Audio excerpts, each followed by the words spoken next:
Welcome to the Stetzer ChurchLeaders Podcast. Conversations with today's top ministry leaders to help you lead better every day.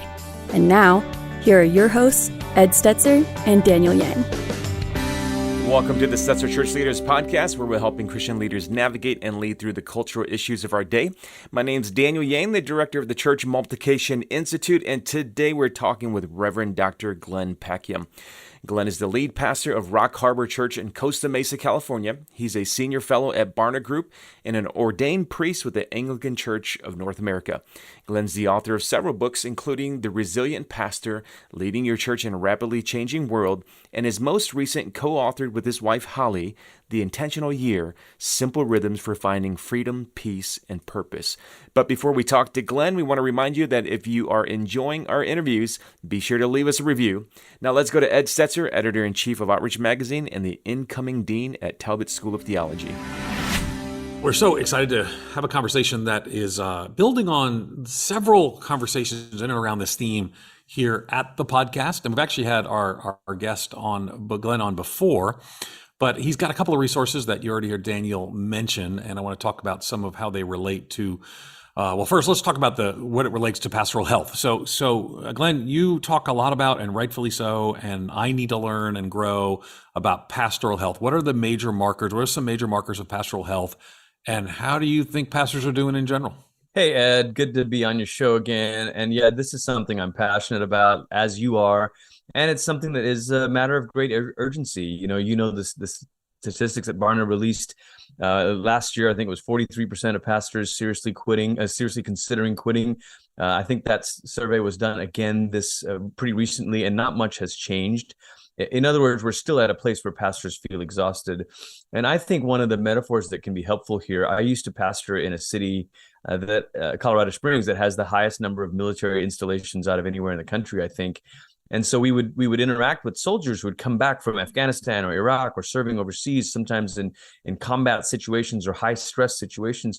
And the PTSD doesn't show up until you're back in kind of normal life, so to speak. And those are the moments where you find yourself kind of getting, triggered or set off. And I think there's a little bit of a parallel here for pastors. Everybody's saying, well, hey, COVID's over, you're back to normal. Is your building full yet?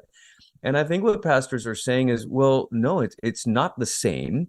It's encouraging. There's good signs of life. For a lot of pastors, maybe giving is sort of surging a little bit. Maybe attendance is surging. But I think what's surfacing is all of the wounds that we acquired over the last couple of years that now we actually have the time and space to pay attention to. Yeah.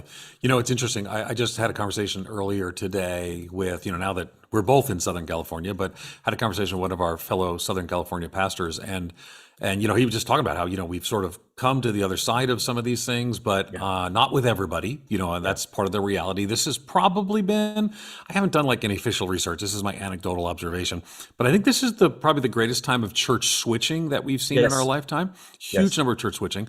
So it's kind of like we made it through, but not with everybody and with new people. And what he said to me was really interesting. He said, it's just like, I just don't know what the new footing is. Yes. Which I think is interesting language as well. One of the things too, you and Holly co-authored the book that Daniel mentioned, The Intentional Year, Simple Rhythms for Finding Freedom, Peace, and Purpose. I think a lot of people are just saying, how do we find that again in what clearly is the new normal? Seems like things are not going back. So what does it look like to get to some of those rhythms? So you asked me earlier, what are some of the markers of health? And I described, wounds surfacing instead. But I think to kind of put these two questions together, Ed, one of the markers of health is that we're able to have some sense of agency in our own life. And we use that agency in a way that creates kind of rhythms and intentionality. The surest way to get towards a place of despair is to feel like you have no control over your life or over the world. And in fact, even secular psychology says to us that we need hope, the requirement for hope in a cognitive sense, there's Charles Snyder's a psychologist that has done a lot of research on this, is you need a sense of agency, a sense that you can act on elements of your life. Now, for so many pastors who are like, well, I can't control the pandemic, and I can't control who's coming to my church, and I can't control the fact that they're switching churches. And so we just sort of want to throw in the towel and give up all hope, instead of saying, okay, but what are the things within my care? What, to use sort of the old preacher phrase like Moses, what is in your hand, or Elijah to the widow, what's the oil in your house? What's something that you actually can do? And what my wife Holly and I, what we really feel burdened by is to be able to say to pastors particularly, okay, what about the rhythms in your own life, in your own home, if you're married, in your own marriage? And so for a dozen years or so, Holly and I would take time out to do this retreat. And we began doing it once a year. We do it at the end of a year, late December, sometimes early January. But then it didn't take very long before we started doing this retreat twice a year. And the whole idea, it's pretty simple, but it's a set of practices that go in a particular sequence. And the book walks you through that. But it starts by looking back. And this is that whole thing about discovering where the wounds are, discovering what the impact of the previous season is on your soul right now. And so there's an ancient prayer called the prayer of examine, and some people may be familiar with that, where you sort of let yourself rest, you review, and then you give God thanks, you rejoice, you also repent for where you've fallen short, and then you receive grace. Well, we started, this is not original to us, but we started using that prayer of examine to reflect back, not just on a day or a week, but actually on an entire year. And I talked to a friend today, again, another sort of anecdotal story. I talked to a pastor today who said, you know what? I went and did this, just that exercise with my wife. And we went all the way back to January of last year. We opened our journals and we couldn't believe the turbulence that we had walked through in a 12-month span. And I think that's true for so many pastors. Like, we're just kind of soldiering on. We don't even stop to reflect and review. So that's the first phase. I'll just name the next two, and then you can, Please. we can visit any of them. And then the next phase after that review is to sit and listen and allow the Holy Spirit to help you discern what the season is for. I think there's so many voices that are trying to convince us of what we need to make our priority and what we need to give attention to. Even for me, Ed, I have taken over a church here in Southern California, and the first several months, I intentionally was listening to other people. I wanted to listen, to learn, to catch up on the story. But there came a point about 3 or 4 months in where I really sensed the Lord saying to me, it's time to center my voice and not the voices of other people. And I think this is what we need as pastors, is we need to create that space to center the voice of the Lord, to say to us, this is what this season is for, and this is what you need to give your attention to for this season. Like a good farmer, my father-in-law just retired from farming in Iowa. A good farmer does the work that fits the season. There's a certain time to sow, there's a certain time to cut the wood for the fires in the winter, all of that. So then the third and final phase of the book is taking an inventory of 5 key areas of your life: from prayer, rest, renewal, relationships, and work. And as you take an inventory, you begin to say, what are some simple things I could do in a kind of rhythmic way every week or every month or every quarter for each of those areas? And then how can I actually put them in my calendar so they get built in? And for pastors, we are professional reactors. Or maybe to put it more positively, we're professional responders. And the intentional year is an invitation to actually be proactive, to schedule first what matters most in our life with God, in our life with our families, and in our life with others. Yeah, it's interesting. I've been on a sabbatical, but I'm clearly not very good at sabbatical. Academic sabbaticals are different than pastoral sabbaticals. Yes, that. yes. So I taught over in the UK where you studied, and with your old professor mentor, Tom Wright, and I taught a course together. Friend. Okay, I'm not quite sure how the relationship was, but I remember that. No formal academic relationship. No worry. That's okay. We all gotta no, that's not what I meant. All good. But he knows you and he loves you. So it's a little different. But one of the things I learned is that during that time, I got too tightly wound about some things, and the Lord's been sort of working that in my heart. But I got to tell you, for me, part of my challenges, and I think I want to reflect it on your challenge, is that every pastor at every stage, every person in ministry at every stage, sort of fills up with and can get tightly wound around the role of ministry, whatever he or she's doing, they can get kind of caught up in that, whether it's a staff role, pastor role, whatever. And you're here now, you're pastoring a large church in Southern California. And most of the people who are writing in the kind of spiritual health space are not also leading. And sometimes that causes them to get discounted. I don't think that's a good thing. But somebody's like, well, that person's, they're really, doing praying and meditating and seeking the scripture. But our audience tends to be pastors and church leaders who, whatever the size of their church, would tend to see themselves as busy. I mean, probably because they are, not to see themselves. Yeah. So how do we import some of these things into our lives? Because one of the reasons that, we don't have a lot of times people come twice. No. I just think it's so important, and I think you kind of come at it from a unique angle. So here I am. I'm an associate pastor. I'm a pastor. I'm a church planner. How do I import some of this health into what does it take, and how do I get there? Well, there's a page we can take from the playbook of people who write and study on habits and all this stuff, and some people call it the idea of stacking or bundling. The concept is when you do one thing, make it the moment that you do these other things as well. So you're sort of batching together, and that's a bit of a habit hack. Where instead of saying you mean I need to find 2 practices for 5 spheres, I'm doing the math, Glenn, that's 10 different, I can't do 10 different spiritual disciplines. No, it may not be like that. It may be something as simple as saying, okay, when I work out, I'm also going to listen to an audiobook, or I'm also going to queue up a set of podcasts. Maybe that's what you're doing right now, is you're listening to this podcast. And so you're renewing your body while you're renewing your mind. You're batching together some things that can work. But there's also the notion of something that could be called a meta practice. I think the Sabbath is something like that. The Sabbath actually speaks to 5 areas of our life, all 5 of those spheres. The Sabbath is when we don't work. The Sabbath is when we do rest. The Sabbath is maybe when you pray in a particular way. Maybe there's a particular psalm or passage of scripture that you pray on a Sabbath. Sabbath could be a time when you enjoy company with friends. So there's the relational piece of it. And Sabbath could be a chance for something that you delight in, like a bike ride in sunny Southern California. So there are these ways of saying, okay, it doesn't need to be overwhelming. You can think about batching or bundling together a few key things, or you could think in terms of a meta practice. So I'll give you one example. At Rock Harbor, the church that I get to serve and lead, we do something called a day with God, and we give every full-time staff person a paid day with God. And the reason this is so valuable is because everybody knows they quote unquote should spend extra time or longer time with God. But you got, if you're married, if you have kids, you're like, I can't take more time away from my family or from the pressures of work. So we give it to them, and it's 8 to 5. So they're not away from their family any more than they would be if they were in the office.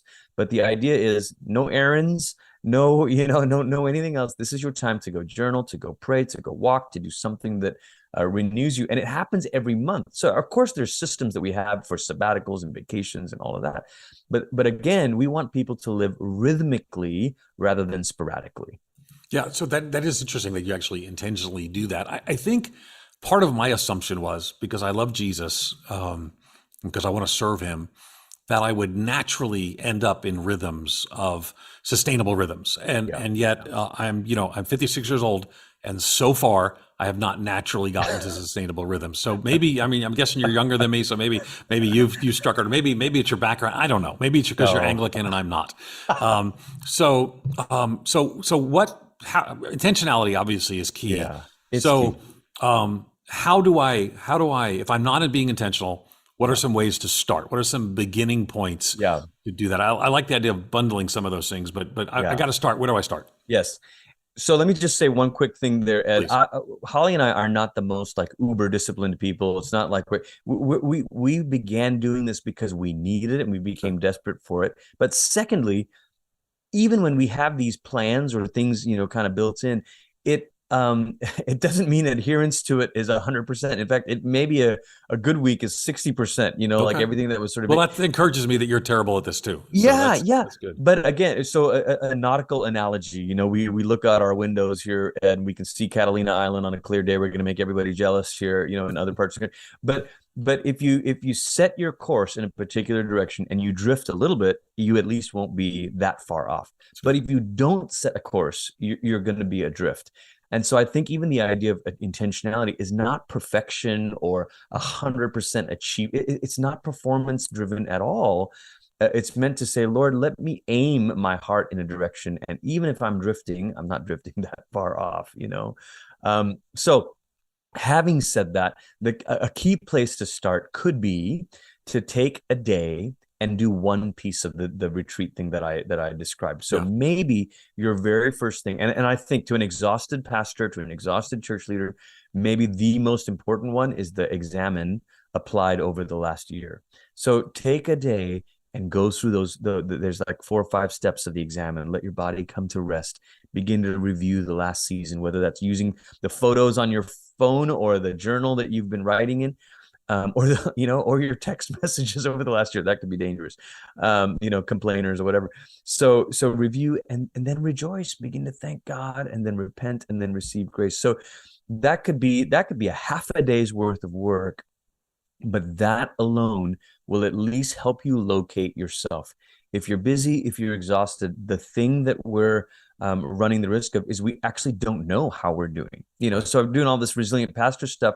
We're traveling. We did some live events. We did some roundtables, and it's been so beautiful. And it's been sort of eye-opening to say, man, pastors, they're not even beginning to think about the question of how are you really, And so the best gift you could give yourself, your spouse, your church, is to give yourself that time, 5 hours, 8 hours, whatever it can be, to take that little assessment by reviewing the season you've just come out of. That's good. Okay.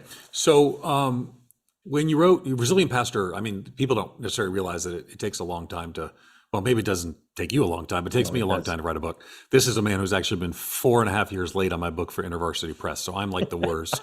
but if I was actually good at this, I would write it in a year. Then you got to turn it in a year. It takes a year. So for your book, Resilient Pastor, to come out in February 2022, that was actually a process during some very tumultuous and turbulent times.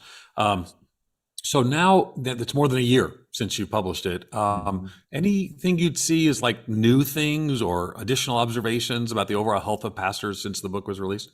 I mean, I think it was a wake-up call for people, not the book. I mean, just the season that pastors have come out of. And so now when I talk to pastors, they are saying, they're like, you know what, I really do need to prioritize this, and I really do need to pay attention to. So there's a hunger on 2 fronts, Ed. The first front is I'm seeing a hunger for relationships among pastors.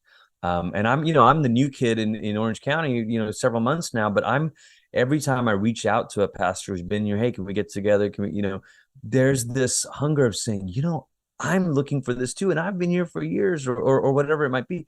And I talk to friends around the country, and it's similar, because there is, I don't want to say there's a unique weight, like, oh, poor pastors. There, different vocations have different challenges. But one of the challenges of spiritual leadership is it's very hard to disassociate yourself from that role. So if you're a doctor, but you're at the restaurant, I don't know, maybe doctors, it is like that. They'll say, hey, is there a doctor here or whatever? But when you carry the weight of spiritual leadership, wherever you are in a community, people can't not see you as carrying that role. And that's a high weight. That's a beautiful and sacred thing. And it also means you need some authentic relationships with people where you can be honest, where you can be vulnerable, where you can be human. I have felt the need for that. I think I've re-engaged my sessions with my own spiritual director. And so I've seen that as a follow-up trend too, where more pastors it's become more normal to talk about seeing a counselor or seeing a therapist or seeing a spiritual director. So that's a really good thing. So that's the hunger for relationships. The other thing that I'm seeing, Ed, and I think, even when we look back at the Asbury outpouring and all of that, however we describe that, there is a hunger for the presence of God, for God to do something beyond what we can. And I think, we've all come out of this season of we've been trying with our tech, and we've been trying with our programs, and we're trying to do all the things that we can. But we know at the end of the day, what we need is we need the Holy Spirit to show up in a special way, in a way that we can't manufacture, in a way that we can't manipulate. And I love hearing that from pastors all around the country, that, the Resilient Pastor book the final chapter of the book ends with a chapter called The Presence and the Power. Which is a way of saying resilience at the end of the day is not grit. For me, it's not a synonym for grit. Resilience, like resurrection, is something that we receive, not something that we achieve. It's a work of grace. It's a work of the Holy Spirit. The same Spirit who raised Christ from the dead will raise us up, will renew our inner being and renew our churches too. So the hunger for relationships and the hunger for the presence and power of God, those are things I've observed kind of over a year out now from the book. And it's interesting. I probably, because the word resilience now you own, because everyone, you wrote the book, so you literally wrote the book on it. But like I do this seminar. I'll be at the time of this recording. I'll be tonight at one of our other Southern California churches at Saddleback Church, talking to their leadership, and I'll be talking about we're going to need and still need what I'm calling reservoirs of resilience and communities of support. It's kind of a recurring theme for me over and over again: reservoirs of resilience, communities of support. One of the things that I think a lot of pastors don't have a natural inclination towards, though I'm really pleased to hear, like I was listening to a pastor the other day say, I talked to my counselor about, and I'm just like, what a great way to normalize that, Sermons break stigmas. That's a good thing. But you also mentioned spiritual directors as well, which is not as common as a thing. And you're in the Anglican tradition, and but not Rock Harbor. So did Rock Harbor come out of Mariners? Is that what I understood, or no? It did. Okay. It was 1997, I believe, was the year that Rock Harbor was planted out of Mariners. Yeah. Nice. So I'm for those who don't know, I'm a teaching pastor at Mariners. So we have these friendships, these relationships. There you Okay. go. So what would it look like for a pastor to maybe not. Maybe they want to get counseling. Great. But the spiritual director thing, what would it look like to have, I think they're not the same thing by any stretch of imagination, but somebody else speaking into your life is something that I think pastors need. It could be spiritual director, could be counseling, depending on the situation, could be an older friend. What does that look like? What are some ways to do that? Well, I think some of the things you just named are actually a little bit different, and it's worth a pastor thinking through the difference of that. So we do need sages and mentors in our life. That's really beautiful to have, and thank God there are some wise, seasoned women and men who are finishing the race or have, that we can look up to. And we do need truth tellers, which are more, friends that know us and they could speak, the truth to us. But I think the role of a counselor or even a spiritual director is more like a healer. And it's a different kind of voice in our life that isn't a pure voice. It's an asymmetrical relationship where you are at the bottom instead of at the top. Right. So for pastors and church leaders, we are almost all our relationships are asymmetrical, but we're on the top. And we need to reverse that every now and again. And a counselor and a spiritual director. And you're right, they're a little bit different. I mean, at Talbot, you guys have this whole Institute of Spiritual Formation, which is really beautiful. We have several of our people at Rock Harbor who've been trained through that. And it's whereas a counselor is going to have some techniques and some clinical approaches that obviously relies on psychology, and that's beautiful. Spiritual directors are essentially people who are trained at how to pray with you, listen to God with you, and help you catch things that maybe you're missing, And so my spiritual director will frequently say to me, boy, I wonder what God might be trying to say to you in the midst of this or that. And I'm sort of like, no, I don't. I just want to move on and I want to fix this, and this, I got stuff to do. Yeah, I got stuff to do. So you're right. Sermons break stigmas. It's a wonderful thing to normalize it. And I think for a pastor, maybe the counseling thing is like, do you see a counselor when something's broken or when something's okay? Different people have different schools of thought on that. But a spiritual director is almost like just routine checkup. It's like a wellness check in the doctor's office instead of you went in because you're sick, No, and I think you articulated well what I was trying to get at too. Someone speaking into your life is different than your friends who, I guess, I can speak truth to you, but you've placed yourself under the, in the African American tradition, and not just, also in some Pentecostal settings, sometimes you have a covering pastor. So John Jenkins, who's a dear friend, and I had the privilege of walking with him through getting his master's at Wheaton, but he would say every pastor needs a pastor, and that's sometimes that's a little casual. Like I see someone I look up to, but it's more than that. It's placing yourself in that kind of, so there's communities of care, but also something speaking asymmetrically, as you said it. And I think that's helpful. For you personally, there have been times in your life when you were not living with healthy rhythms. I'm sure there are, but what changes and how did you get back into the healthy rhythms? What changes did you make? Yeah, I appreciate that question, Ed. I mean, you know this about me, but before I was at Rock Harbor, or before coming to Rock Harbor, I was at a New Life Church in Colorado Springs, and I got there in the summer of 2000, and then in the fall of 2006 was when the founding senior pastor, Ted Haggard, had a pretty public moral failure. And I was in my late 20s at the time, watching it all, sort of front row seats and shock and disappointment, disillusionment, all of that stuff. But it became very quickly less about someone else's failure and more about the condition of my own soul. And I realized how, as a young 20-something, how easy it is to get addicted to adrenaline, how easy it is to get enticed by the rush, even the lie that you're doing this for the Lord. I shouldn't say the lie. The cover, that masks over it is that you're doing it for the Lord. And I've learned over the years, I'm still prone to this temptation, and I've figured out, that this is an area where I need to have my elders now, or my wife is really great about calling this out. I mean, some close friends, to say, I know the temptation to say yes to great things because it's exciting and it's, it could feel significant. But it's one of those things where an addiction to adrenaline, which that's a Eugene Peterson phrase, I think years ago, Eugene wrote about, all pastors are addicts, he said, but they're not addicts to these illicit drugs or something that would be shocking. What they're addicted to is actually the kind of stuff that we applaud them for. They're addicted to the adrenaline of a crowd, the adrenaline of momentum in your church. And so we have all these positive words for it, and it masks the fact that actually you have an unhealthy dependence or relationship with this feeling, this rush of the church booming or whatever. And so for me, that's the temptation. I've realized that's going to be the Achilles heel for me, is either at work with the church or outside stuff that I want to say yes to. And so I have to embrace the discipline of saying no to things. I have to embrace the discipline of the ordinary, and those are particular vices or temptations for me.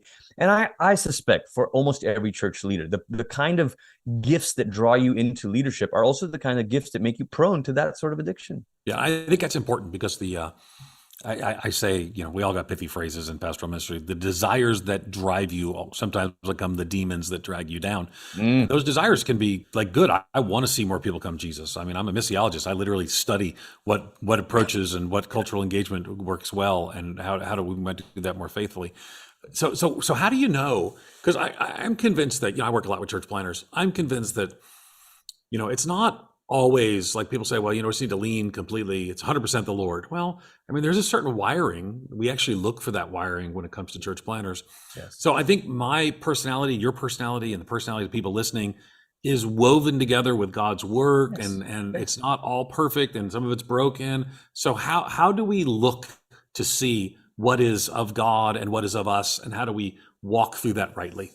It's a difficult thing, and I think having the right constellation of voices. I use the phrase constellation that I picked up from Paul Stanley and Bobby Clinton years ago. They wrote a book called Connecting, where they said you don't need one North Star, you need a constellation of voices in your life. And I think that's the idea, is people who are attentive to that.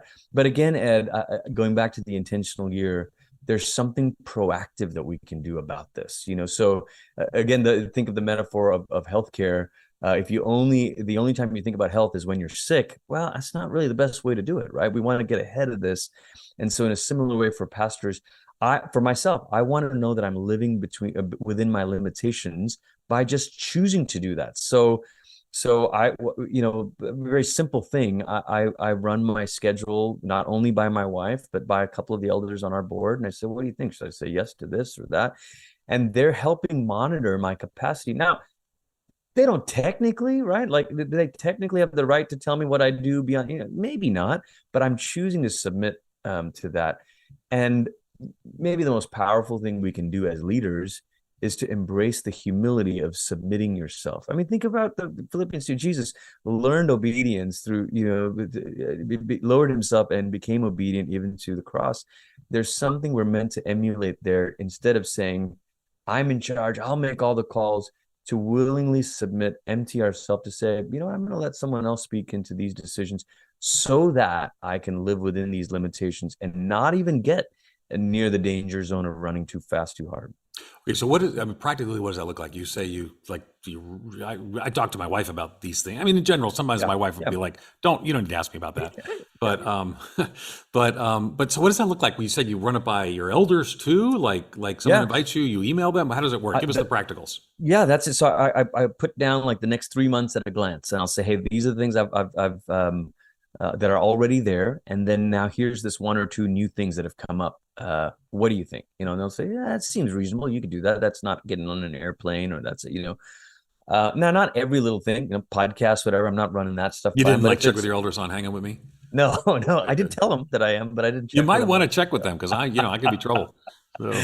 But usually, if it's a trip, if it's an overnight or an ongoing commitment, serving on a board, for something, I'll say, hey guys, what do you think about this? I'll consult with them before I will take on a book project, and this is a practice. I did this at New Life with Brady Boyd, but of course then he was my senior pastor, literally my boss, and I was, associate. So I wouldn't have to do that here, but I think there's a discipline in saying, would you guys at the very least speak into this, give me your concerns, help me with this. And I've talked to some friends who are also author speakers. They have something that they're doing beyond the strict confines of the local church. And there's agreed upon parameters, what the targets are, and then you actually, invite people into that. Yeah. So the challenge is that it's hard sometimes for us because of the asymmetrical relationships we have with elders and others, is to have people say no to us. So, and I sometimes say, if your elders never say no, they're not elders, they're, cheerleaders. Yeah. So how do you get some people who actually say, particularly you're relatively new at Rock Harbor, so you're probably still in that honeymoon phase. Eventually they'll get ready to say no to you. But so how do you cultivate that kind of accountable relationship? Not just now we're moving from the asymmetrical, where your spiritual director, of course, is going to do that. But how do you do that in the church? I listened to a great talk or a podcast, I think it was, from Pete Scazzaro about helping healthy boards. And I think he posted it after a significant leader had fallen, one of the failures that had happened in the last couple of years. And he recommended, I say this a bit tongue in cheek, but Pete recommended reading his book with your board, Emotionally Healthy Leader. Yeah. And I was like, of course you recommend that we read your book, Pete. But at the same time, because those boards meets 10 more books each time. Exactly. But to his credit, it is a good book, and I am rereading it myself. But for the board, it's their first time through it, and we're going through it a chapter a month, per meeting. And I tell you, Ed, when we started doing it, I was a little bit nervous. It's got the word emotional in it. Like how do some of these high-charging CEO types respond? But I said, you know what? Here's my goal. The most important word in the title is healthy, and that's what I want us to be as a board. And you don't get health without humility, and you don't get that without the risk of some vulnerability. But my hope is that we get to a place of trust and transparency. And man, they dove in. Chapter 1, we took 45 minutes instead of 30. And so I hope that these are the seeds that will lead us to that place of trust and transparency. I can't say, look at us, this is what we've done. We're early in it. But I can say I learned that from Pete, and it seemed to have worked for him. Yeah. What word of encouragement would you give to pastors and church leaders as we close? It's my favorite line when I think about the John Wesley story. His, the legend is his final words to his crew were, best of all, God is with us. And when a friend of mine came to work for us at New Life, he now leads New Life Downtown, Jason Jackson, incredible guy. And he actually studied at Asbury Seminary, and he brought me this card that is framed in my desk even today. And it says that very phrase, best of all, God is with us. And I think we could go down the list. We could say, aren't you glad the pandemic is over? Aren't you grateful that, and we could go down that list, and lots of things that we could say that we're thankful for. But then I'd want to say, and best of all, God is with us. God is with us. Jesus is the head of the church. The same Spirit that raised Christ from the dead lives in you. And man, we don't have to be all these things all at once, but one day at a time, one season at a time, as we discern what God is doing and we join him in it. That's the goal of every spiritual practice, is to pay attention and then join God in what he's doing. Then by the grace of God, we're going to make it. You've been listening to Reverend Dr. Glenn Packiam. Be sure to check out his books, The Resilient Pastor, Leading Your Church in a Rapidly Changing World, and The Intentional Year, Simple Rhythms for Finding Freedom, Peace, and Purpose. You can learn more about Glenn at glennpackiam.com. Thanks again for listening to the Stetzer Church Leaders Podcast. You can find more interviews as well as other great content from ministry leaders at ChurchLeaders.com/podcast. And again, if you found our conversation today helpful, we'd love for you to take a few moments, leave us a review. That'll help other ministry leaders find us and benefit from our content. We'll see you in the next episode. You've been listening to the Stetzer Church Leaders Podcast. For more great interviews, as well as articles, videos, and free resources, visit our website at ChurchLeaders.com. Thanks for listening.